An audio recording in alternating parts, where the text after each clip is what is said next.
Aujourd'hui, j'aimerais vous parler du tarot et du passé. Alors pourquoi le passé si le tarot sert normalement à parler du futur? Eh bien tout simplement parce que le passé, même si on peut considérer qu'il n'est pas si important puisqu'il n'existe plus, a quand même des implications assez importantes dans notre présent et dans la façon dont nous nous comportons aujourd'hui. Donc le tarot et le passé, c'est parti! Une des plus grandes forces du tarot, c'est justement de pouvoir se voir comme dans un miroir. Il reflète notre vie, il reflète notre inconscient. Et ça, c'est une grande force parce que justement, on peut arriver à comprendre les mécanismes que l'on porte en nous pour arriver à les déjouer, en tous les cas à en prendre conscience et donc pouvoir vivre mieux. Pourquoi lire son passé avec le tarot ?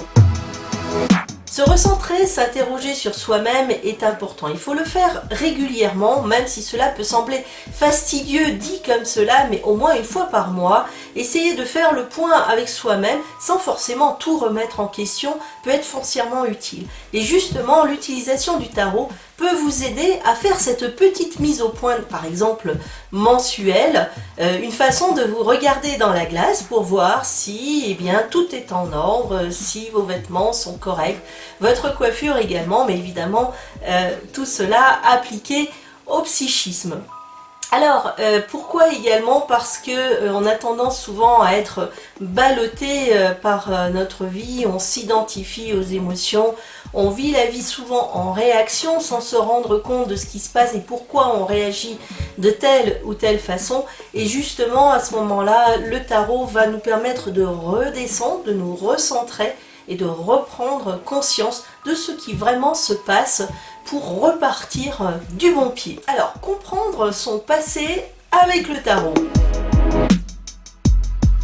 Même si vous faites des petites méditations régulièrement ou des rituels, tout ça c'est formidable et je vous le recommande, mais il est bien également de faire justement ces petites séances avec le tarot. Donc voici maintenant 3 idées de réflexion par rapport au tarot. Alors, créer son propre tirage peut paraître parfois compliqué, mais ça ne l'est pas. Je vous renvoie à un article que j'ai écrit à ce sujet qui vous donne un mode d'emploi étape par étape, justement, pour pouvoir créer votre propre tirage. Admettons que vous souhaitiez justement vous sonder par rapport à une réaction que vous avez eue à un moment donné, eh bien vous pouvez tout simplement créer un tirage avec des positions sur des thématiques comme quelles sont mes croyances actuelles, quelle croyance s'est activée lorsque j'ai réagi face à telle ou telle chose, quelle erreur est-ce que je reproduis continuellement. Bref, voilà une idée d'utilisation du tarot pour bien comprendre qu'est-ce qui vous fait agir et pourquoi vous agissez de cette façon-là. D'ailleurs, vous pouvez faire la même chose avec les erreurs. Alors, un tirage pour bien comprendre ces erreurs, c'est un petit peu sur le même modèle du précédent. Parfois, on se dit « Ah, j'aurais pu faire autrement ». Et justement, on s'est rendu compte qu'on n'a pas agi comme on aurait pu agir au mieux pour nous, pour les autres ou par rapport aux circonstances. Et bien justement, ce genre d'erreur, c'est un petit peu comme des laboratoires d'analyse, ça permet de comprendre qui on est, comment on agit, pourquoi on agit comme ça, et ça permet aussi de nous préparer pour les prochaines fois mieux comprendre nos motivations, nos mécanismes et schémas internes et ne pas reproduire continuellement les mêmes choses. Donc vous pouvez aussi créer un tirage sur les erreurs, en prenant par exemple comme thématique quelle est l'erreur que j'ai réalisée dans telle circonstance, quel est le schéma ou la croyance qui me fait réaliser cette erreur, quelles sont les peurs associées à cette erreur.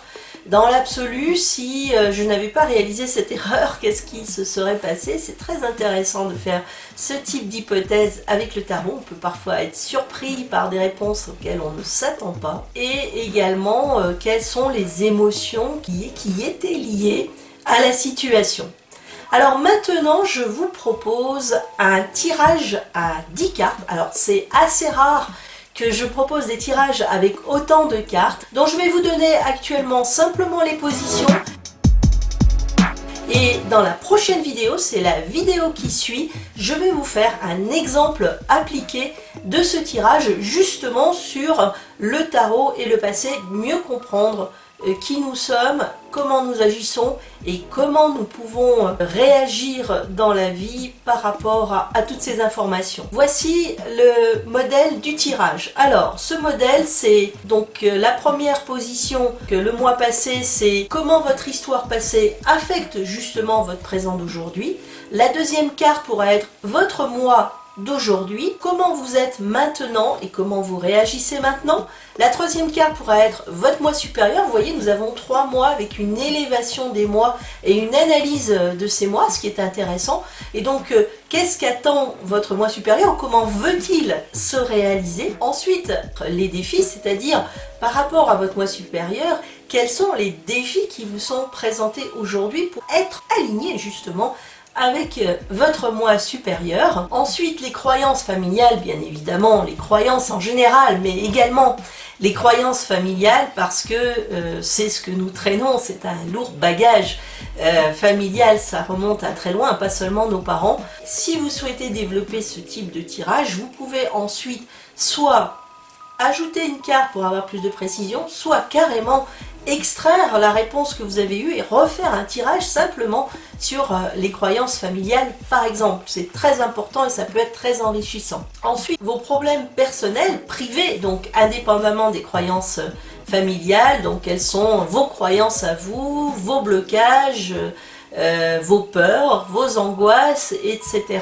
Ensuite, 4 autres cartes qui vont parler de niveau, comme par exemple le conscient, c'est-à-dire au niveau conscient, qu'est-ce que vous êtes en mesure de vivre et d'appliquer par rapport à toutes ces informations. Au niveau désir, qu'est-ce que vous désirez réellement et comment réaliser vos désirs indépendamment, par exemple, jugement externe. La leçon que vous donne le tarot pour justement appliquer toutes les informations que vous avez eues et puis vivre en accord avec vous-même. Et enfin, la dernière carte, le conseil du tarot pour vous aider justement à partir sur votre chemin.